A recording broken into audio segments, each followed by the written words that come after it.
article LO 155 waaw lii may wax nii dama bëgg ñu bari jàpp ko parce que amaana ñu bari ñu ngi ko doon soulever naan way ministre la warul nekk député dafa am nu ñu ko tënkee ci wàllu incompatibilité assemblée nationale maanaam sol mbubbu député bëgg a sol mbubbu ministre loolu mënta nekk mënta ne également nga sol mbubbu député bëgg a sol mbubbu jiite société nationale boo xamante ne parce que loolu lu askan wi yépp bokk la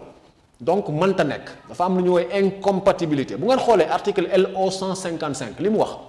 muy loi organique numéro 2006 41 du 11 décembre 2006 dama baamtuwaat ko loi organique numéro 2006 41 du 11 décembre 2006 mu ni le mandat de député est incompatible avec la qualité de membre du gouvernement virgule de membre du Conseil de la République pour les affaires économiques et sociales maanaam mënoo nekk membre du gouvernement en même temps nekk député mënoo nekk également membre conseil économique et social ñu yokk ci sax léegi environnemental conseil économique social et environnemental mënoo ko nekk ba pare nekk député loi organique numéro 92-15 du 7 février 92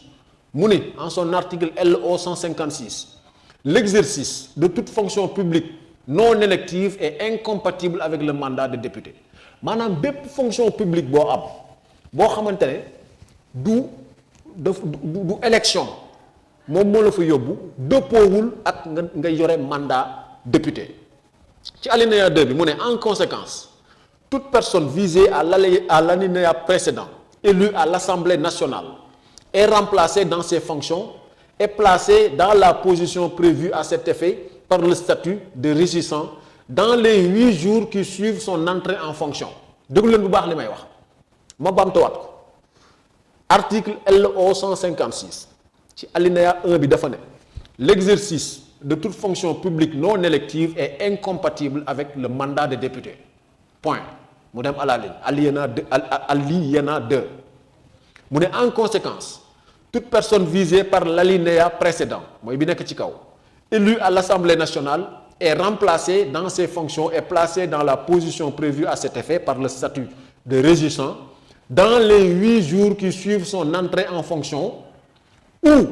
en cas de contestation de l'élection dans les 8 jours qui suivent la décision de validation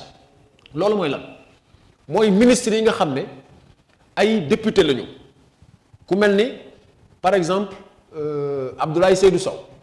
ministre la damay jël exemple ci moom rek kooku membre du gouvernement la alors que loi bi daf ne mënoo nekk membre du gouvernement nekk député dañu ne moom bu fekkee dañ ko fal député moom dañu koy remplacer placer ko sous la position prévue à cet effet par le statut de régissant dans les 8 jours qui suivent son entrée en fonction maanaam bis ni ki tey ji nga xamante ne ci lay jël fonction daanaka semaine bi bu ñu ko installé tey ci altine ji balaay altine ji ñëwaat war nañu koo remplacer donc loolu la loi bi wax à son article LO 156 di loi organique 92-15 du 7 février 92 donc loolu lu am solo la l'exercice de fonctions confiées par un État étranger ou une organisation internationale est rémunérée sur le fond est également incompatible avec le mandat de député maanaam képp koo xamante ne tey dafa am organisme international bu la jël di la fay weer wu ne mënuloo ko boole ak nekk député assemblée nationale donc lii mbokk yi lu jar a jàpp la ma bamtuwaat li nga xamante ne moom moo di article LO 156 bu loi organique numéro 92-15 du 7 février 92 wax mu ni képp koo xam ne ministre nga nekk député bés bi ngay jël fonction maanaam tey boo jëlee fonction dans les 8 jours qui suivent dañ la war a remplacer bu fekkente ne yow jël nga fonction assemblée dans les 8 jours lañ la war a remplacer loi bi teg ci ne en cas de contestation de l'élection bu fekkente ne yow dañ la investir ci liste te moment bi ñu lay investir nga nekk ministre mën nañ la contester maintenant bu fekkee dafa am contestation dans les 8 jours qui suivent la décision de validation de son élection maanaam bu ñu la falee ci 8 jours yi ko tàmbalee bis bi ñu la falee ak juróom-ñetti fan yi ci topp contestation boobu foofu la mën a amee bu fekkente ne nag dañoo bàyyi ba nga ñëw assemblée nationale maanaam bis bi ngay jël fonction maanaam tey boo jëlee fonction tey ci juróom-ñetti fan yi ci topp la ñu la war a remplacer donc loolu nañu jàpp ne képp koo xamante ne ministre nga nekk ci gouvernement bi nekk en même temps député boo jëlee fonction tey na la leer ne semaine lañ lay may remplacer la mooy les 8 jours ndax tey la altine beneen altine bi ci topp daanaka juróom-benni fan juróom-ñaari fan ci lay topp mais dañu laa war a wutal ku la remplacer loolu aussi lu am solo la ba tey ci wàllu incompatibilité lu am solo la bu ñu jëlee article LO 157 mu ne les députés peuvent être chargés par le pouvoir exécutif d'une mission publique au cours de leur mandat maanaam député yi tey mën nañu leen a chargé par le pouvoir exécutif benn mission boo xamante ne mission publique lay doon mu ne l'exercice de cette mission publique est compatible avec le mandat de parlementaire loolu moom dàqulu benn yoon nga nekk député ndax député nga déjà maintenant pouvoir exécutif bi mën nañu la jox ay mission publique loolu c'est compatible avec le mandat de parlementaire article LO 158 mu ni lii lu jot a jàpp la sont incompatibles avec le mandat parlementaire les fonctions de président et de membre du conseil d'administration ainsi que l'exercice de toute profession salariée dans les entreprises du secteur parapublic maanaam ngi nga nekk directeur général de société nationale wala nga nekk président conseil d'administration bu kuréel goo xam ne dafa laal ci secteur parapublic bi mënuloo nekk député loolu mënta nekk mu ne il en est de même également de toute fonction exercée de façon permanente en qualité de conseil auprès de ces mêmes entreprises ou privées maanaam bon le fait nga nekk simple conseil sax laale ci entreprise yooyu wala secteur parapublic bi mënul ànd ak li nga xamante ne moom moo di mandat parlementaire. Il est de même de la situation d'actionnariat majoritaire dans les entreprises sous le contrôle de l'État tey bu fekkente ne da nga nekk actionnaire ci entreprise boo xamante ne état bi moom moo koy contrôler sax mënoo nekk député parce que li ñuy bañ mooy li nga xamante ne ñi ngi koy tuddee conflit d'intérêt mënuloo nekk juge nekk parti ndax yow député bi dafa am mandat bi mooy saytu le pouvoir exécutif di leen évaluer di leen topp ci seenub liggéey xool li ñuy teg lan la koppar yi ñu leen nattal est-ce que ñu ngi koy def mënoo bokk foofu ba pare nag bëgg a bokk ci ñi leen di saytu loolu moom moo tax ñuy évoquer l'incompatibilité ci wàll woowu mu ne l'incompatibilité édictée au présent article ne s'applique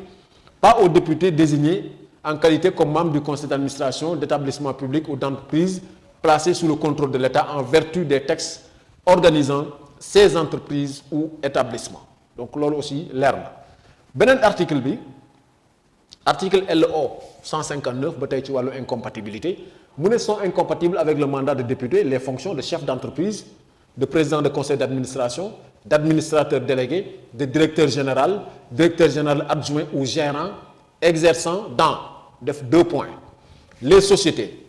les entreprises et établissements jouissant sous forme de garantie d'intérêt de subvention ou sous une forme équivalente d'avantages assurés par l'État ou par une collectivité publique sauf dans le cas où ces avantages découlent de l'application automatique d'une législation générale ou d'une réglementation générale donc loolu aussi lu jar a jàpp la premier point bi deuxième point bi mu ni les sociétés ayant exclusivement un objet financier et faisant publiquement appel à l'épargne ou au crédit mënoo nekk député dans ce cas troisième point bi mu ne les sociétés et entreprises dont l'activité consiste principalement dans l'exécution des travaux la prestation de fournitures ou de services pour le compte ou sous le contrôle de l'État d'une collectivité ou d'un établissement dont plus de la moitié du capital social est constitué de participants de sociétés ou d'entreprises ayant ces mêmes activités bu fekkee da nga nekk ci cas bi tamit jàppal ni mënuloo nekk député donc incompatibilité bi mbokk yi mën nañ ci wax lu bari mais en ce qui concerne les députés yi nga xam ne en même temps nekk nañu ay ministres bu ñu jëlee fonction tey dans les 8 jours on doit les changer donc loolu nañu jàpp ne aussi ponk boo xam ne la lu jar a jàpp la parce que Jérôme Sànq dégg ngeen ko mu ni njort nañu ne xëy na loolu bokk na ci li tax séance bi mënut a tàmbali dans tous les cas lii loi organique la boo xamante ne c'est la loi organique numéro 92/15 du 7 février 92 en son article LO 105